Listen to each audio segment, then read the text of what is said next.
અમદાવાદથી ટ્રેનના રિઝર્વેશન કોચમાં બેસી પ્રવાસ કરતા વૃદ્ધ દંપતી પૈકી મહિલાના પર્સમાં 23 તોલા સોનાના દાગીના, મોબાઈલ મળી કુલ રૂપિયા 9,12,000ની મત્તા ચોરી કરનાર એક મહિલા સહિત 2 શખ્સોની રેલવે પોલીસે ધરપકડ કરી છે. મહારાષ્ટ્રના થાને જિલ્લામાં નાલા સોપારા ખાતે તાનિયા ક્લાસિક કોમ્પ્લેક્સમાં રહેતા અને નિવૃત્ત જીવન જીવતા લાડુભાઈ રઘુનાથ ચૌહાણના ભત્રીજાના લગ્ન હોવાથી તેઓ પત્ની લલિતાબેન સાથે વસઈ રોડ રેલવે સ્ટેશન પરથી અમદાવાદ ગયા હતા. લગ્નનો પ્રસંગ પૂર્ણ થયા બાદ પોતાના ઘરે જવા માટે તેઓ ત્રિચુરાપલ્લી સ્પેશિયલ ટ્રેનના રિઝર્વેશન કોચમાં બેસી પ્રવાસ કરતા હતા.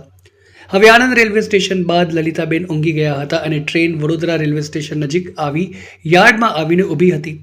તે વખત તેઓ ઊંઘમાંથી જાગ્યા ત્યારે માથા નીચે મૂકેલું બ્રાઉન કલરનું પર્સ ગાયબ હતું. આ પર્સમાં 2 મંગળસૂત્ર, બંગડી, બ્રેસલેટ, વીંટી, લક્ષ્મીહાર, 2 ચેન, નથણી, ચમચી મળી કુલ 23 તોલા સોનું તેમજ મોબાઈલ મળી રૂપિયા 9,12,000ની કિંમતની મત્તા હતી. રેલવે પોલીસે તપાસ હાથ ધરી એક મહિલા સહિત 2 શખ્સોની અટકાયત કરી બંનેની અંગ ઝડતી કરતા સોનાના દાગીનાઓ, મંગળસૂત્ર, ચેન, બ્રેસલેટ, બંગડી, અંગૂઠીઓ તથા એક ફોન મળી કુલ રૂપિયા 18,45,595ની મત્તાનો મુદ્દામાલ મળતા કબજે કરવામાં આવ્યો હતો.